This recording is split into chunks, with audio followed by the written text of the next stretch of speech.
สบายดีพี่น้องเมื่อทุกคนเนาะก่อนอื่นก็ขอเป็นกำลังใจให้โมคู่หรือว่าพี่น้องผู้ใดที่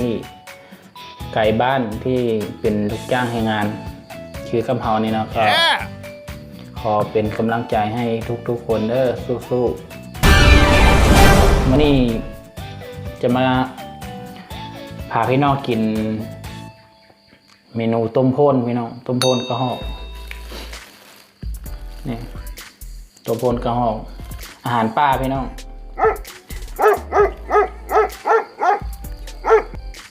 หลายคนที่แปลกว่าเป็นอย่างคือเป็นห่อข้าว คือผมมีติ๊บ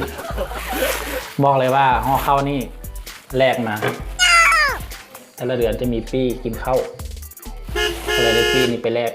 แต่ละมือก็แลกวันนี้ถ้าว่าอยากแลกก็กินในห้องอาหารแต่ว่าเขาเฮ็ดกินเองเขาก็แลกเนี่ยสัตว์ป้านี่ก็ซื้อน้ำเขานี่เมื่อเห็นก็ขอโทษขออภัยนะ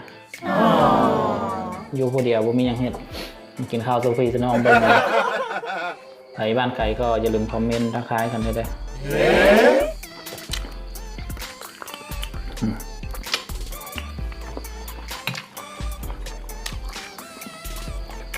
ขาก็ห้อง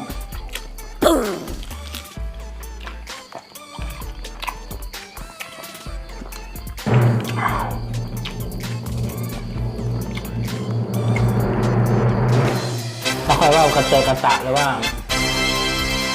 เราบ่เข้าหมูก็ขอโทษแล้วพี่น้องไม่เคยได้อัดคลิปแบบนี้อย่างเธอก็เริ่มจะอัด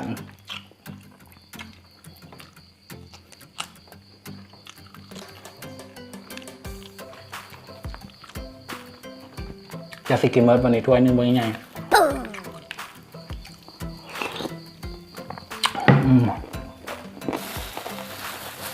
เดี๋ยวสั่งกันซื้อแล้ว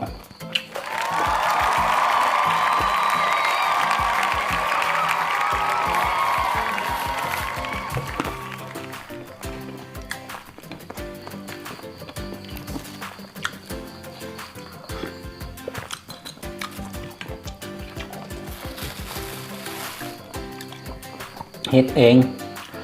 กินเอง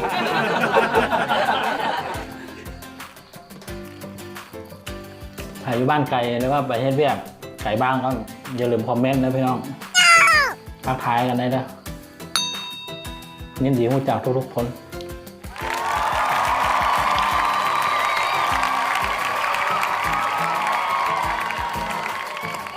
แล้วก็ติดนี่ติดปากก็ถ่ายกันเยอะๆนะดูบริษัททำงานจะรู้ว่าอาหารบริษัทเป็นอะไรถ้าเมื่อใดเลือกกินอาหารที่มันดีๆได้เขาก็ยังเฮ็ดกินเองมันพี่น้องกินแต่อาหารบริษัทเก่าเมนูก็วนไปวนมาก็เมนูเข้าเขาบริตีหรอกมันก็มันเลยให้ได้หลายคนกินมันก็แซ่บด้วยแหละแต่ว่ามันหลายคนกินมันก็ต้องมีการเห็นหลายๆรสชาติอาจจะถึกปากได้บ่ถึกปากได้ถ้าไม่ให้กินแบบนี้โอเคถือพวกเอาหรอก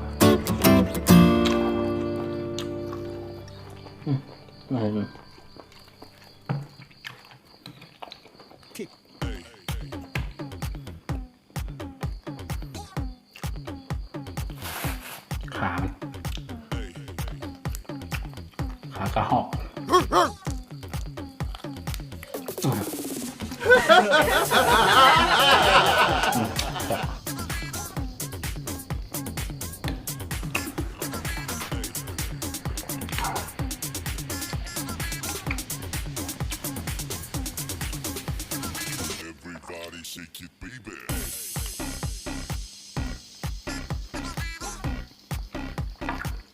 ชีวิตมีแต่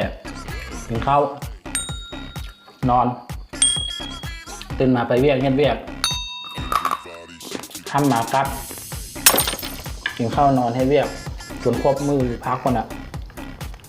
มันก็เลยเบื่อไปเนาะเสื้อใครที่เป็นกรรมกรหรือว่าลูกจ้างทำงานคือเขาจะหุ้นมาให้เวียกได้เดือน2 เดือนนี่ไม่ได้กลับบ้านก็เบื่อ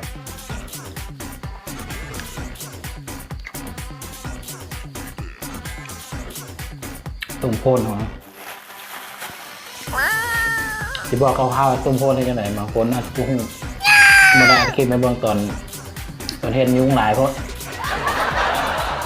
ต้มโพ่นก็คือข้าวห้องนี่เอามาคั่วเอาอะไรเนาะคั่วแล้วก็บ่ต้องทิ่มอย่างพวงขี้พวงอย่างนี้ปลาไว้แล้วเอามาคั่วข้าวห้องมันนั้นมันหอมแล้วเอาข้าวต้มให้มันฟดแล้วจึงเอาขี้โพดนั้นใส่เลย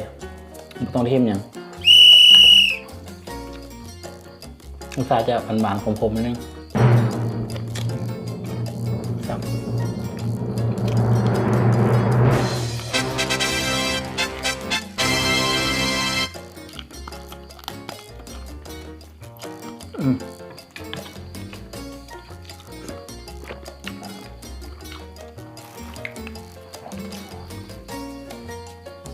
Yeah!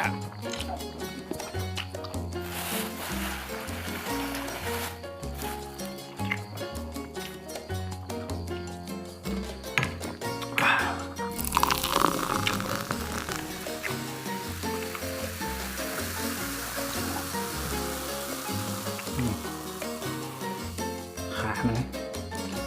ขากระหอก Man! เนื้อมันจะแน่น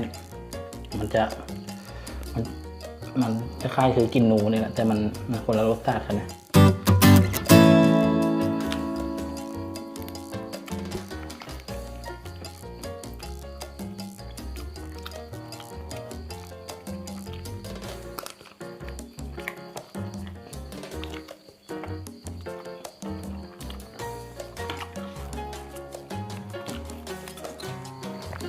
มาพี่น้องเบิ้งอาจจะกินเหอะหน่อยหนึ่งนี่อันนี้คืออันนี้แหละโพนมันนี่ฮะขี้ไม้ขี้อ่อนอยู่นี่หมดอันนี้คืออันโพนมันจุดตัวนี้แหละจุดสำคัญที่เอาต้มโพนต้องมีตัวนี้แซ่บกินให้พี่น้องเบิ้งตับมัน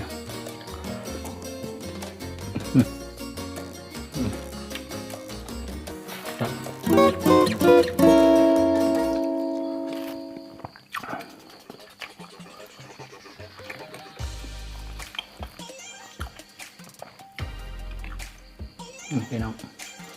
จับกินแบบนี้ก็ไม่ต้องสะอาดอะไรดอก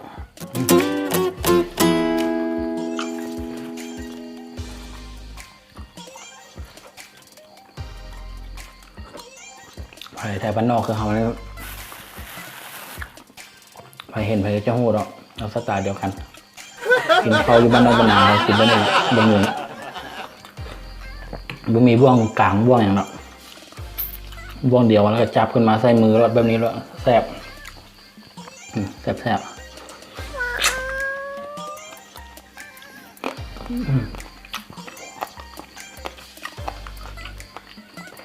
อยู่เป็นมีท่าคนถามว่าเหงาบอสเลยมันอยู่จนสิ้นแล้วมันบ่ฮู้ว่าจะเหงาหรือจะยังเบื้องหน้านี่แหละมันบ่แม่นเหงามันซึมๆนี่ครับบ่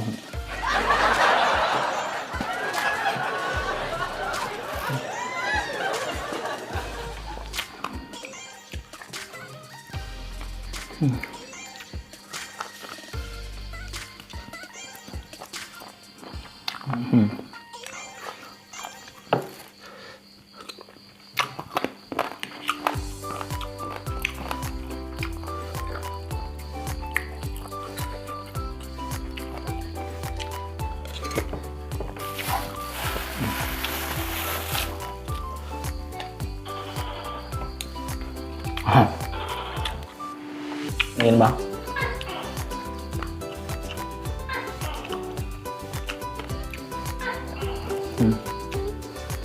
เสียงมูค่อยเป็นอย่างคือว่าเสียงมูค่อยนี่แต่ละมือมาเขาก็ได้ยินแต่ตัวนี่แหละเดี๋ยวประมาณ2 ชั่วโมงก็ห้อง1 ชั่วโมงก็ห้องโดนห้องประมาณ3-4 เทื่อตอนเรียก11 โมงมันก็ห้อง12 โมงมันก็ห้อง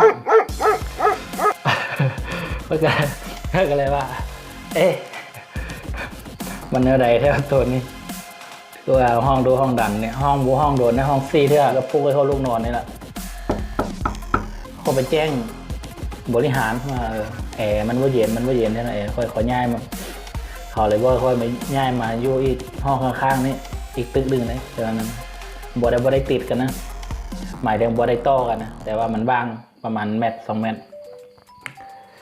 มานอนมื้อที่ 1มื้อที่ 2เนี่ยยังเย็นมันห้องอีกตึก4-5 มื้อมามันนำค่อยมาค่อยว่ามันนำค่อยแหละมันมาอยู่ตึกค่อยนี้ก็แล้วนี่เดี๋ยวมันก็ห้องอะไรเนี่ยแต่ละเมื่อก็เลยนอนฟังเสียงมันบ่ได้ไปใส่ก็มีแต่นอนฟังเสียงมันเอามันเป็นมูซะเรียกว่ามูค่อยปล่อยมันห้องนะแต่บางเที่ยวก็อยากรำคาญนิดนึงเดินก็น่าจะเศร้าได้นะอะไรกันแต่ห้องอยู่ดูมาเสียที่สองตักแก่อยู่โอ้ยตายแล้วเนี่ยคือนอนรับเอาบนห้องดูห้องดันเนี่ยประมาณ4 โมงก็ห้องนี้5 โมงก็ห้องนี้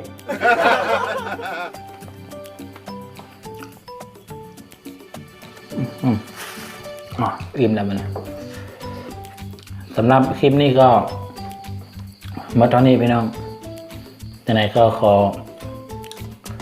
โทษขออภัยถ้าว่ามีคำไหนที่มันอาจจะหยาบคายหรือว่าคำไหนที่มันบ่ถึกหูท่านผู้ฟังก็ขอโทษขออภัยหลายแต่ถ้ามักก็อย่าลืมกดไลค์แล้วอย่าลืมกดกระดิ่งให้ด้วยเพื่อจะบ่พลาดคลิปต่อๆไปสำหรับวันนี้สบายดี